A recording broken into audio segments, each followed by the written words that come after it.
Petrol diesel ಮತ್ತು gas ಬೆಲೆ ಏರಿಕೆಯನ್ನು ವಿರೋಧಿಸಿ ಎಐವೈಎಫ್ ಮಂಜೇಶ್ವರ ಮಂಡಲ ಸಮಿತಿ ನೇತೃತ್ವದಲ್ಲಿ ಪೊಸೋಟೋ ಪೆಟ್ರೋಲ್ ಪಂಪ್ ಎದುರು ಪ್ರತಿಭಟನೆ ನಡೆಯಿತು. ಎಐವೈಎಫ್ ಮಂಜೇಶ್ವರ ಮಂಡಲಾಧ್ಯಕ್ಷ ದಯಾಕರ್ ಮಾಡ ಅಧ್ಯಕ್ಷತೆಯಲ್ಲಿ ನಡೆದ ಪ್ರತಿಭಟನೆಯಲ್ಲಿ ಎಐವೈಎಫ್ ಜಿಲ್ಲಾಧ್ಯಕ್ಷ ಬಿಟು ನಿತಾನ್ ಉದ್ಘಾಟಿಸಿದರು. ಸಿಪಿಐ ಮಂಜೇಶ್ವರ ಲೋಕಲ್ ಕಾರ್ಯದರ್ಶಿ ಶ್ರೀಧರ್ ಮಾಡ, ಎಐಟಿಯುಸಿ ನೇತಾರರಾದ ಮುಸ್ತಫಾ ಕಡಂಬಾರ್, ರಾಮದಾಸ್ ಕಡಂಬಾರ್, ಎಐವೈಎಫ್ ನೇತಾರರಾದ ಹರೀಶ್ ಕಿಯರ್, ಮನು ಪುತ್ತಿಗೆ, ಜಯಪ್ರಕಾಶ್ ಮೊದಲಾದವರು ಪ್ರತಿಭಟನೆಯನ್ನ ಉದ್ದೇಶಿಸಿ ಮಾತನಾಡಿದರು. ಇನ್ನು ಮಂತೊಂದುಲ್ಲೇರು ದಾದ ಬಂದ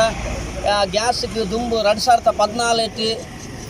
ಗ್ಯಾಸ್ಗೆ ಸಾರತ್ತ 251 ರೂಪಾಯಿ ಇನ್ನೊಂದು ಪ್ರಚಾರ ಮಂತೊಂದು ಪಾಡೊಂದುಲ್ಲೇರು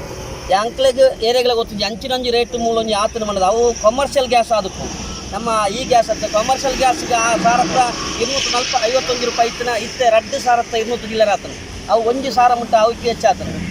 ಅಂಚ ಐನು ಪ್ರಚಾರ ಮಾಡ್ತಿದ್ದು ಯಾವಾಗ ಇಂದು ಹೆಚ್ಚು ಆತಿಜಿ ಪನ್ಪುನಂಜಿ ದೃಷ್ಟಿನ ಇಂಕಲ್ನ ಎದುರು ದಿವೊಂದುಲ್ಲೇರು ಅಂಚದಪ್ಪನಾಗ ದಿನ ಕ್ವಾಡರ್ದು ಇನಿಕ್ 30 ಪೈಸೆ ಮುರಾಣಿ ಬ್ಯಾಂಕ್ ದಿನಾಲ ಈ ಮುಂತ ರೇಟಿನ ನಮ್ಮ ಪಣಂದುಲ್ಲ ಆ ರೇಟಿನಾಂಡು 35 ಪೈಸೆ 10 ದಿನಟ್ಟು ಹೆಚ್ಚಾವೊಂದುಂಡು ಪರ್ ಡೇ ಆ ಇನ್ನೇನು ಮಾತಾ ಎದುರು ಮಲ್ಪರಬಾರ್ದು ಎಐವೈಎಫ್ ಮಂಜೇಶ್ವರ ಮಂಡಲ ಕಮಿಟಿ ತೀರ್ಮಾನ ಮಂತ್ರಿ ಇನ್ನಿತಂಜಿ ಪ್ರತಿಷೇಧ ನಮ್ಮ ಮಂತ್ರುಲ್ಲ ಈ ಪ್ರತಿಭಟನೆ ನಮ್ಮ ಎಐವೈಎಫ್ದ ಜಿಲ್ಲಾ ಪ್ರೆಸಿಡೆಂಟ್ ಬಿಜು ನಿತಾನ್ ಉದ್ಘಾಟನೆ ಮಲ್ಪೊಂದು ಕೇಳೋದು. ರಾಜ ದುರ್ಗಿಪಲ, ಶನೀಶ್ ಮಂಜೇಶ್ವರ, ಫಾರೂಕ್ ಉಪ್ಪಳ, ದೀಪಕ್ ಸಿರಿಪಾಯ್ಲು ಸೇರಿದಂತೆ ಮೊದಲಾದವರು ಪ್ರತಿಭಟನೆಯ ನೇತೃತ್ವವನ್ನು ವಹಿಸಿದ್ರು.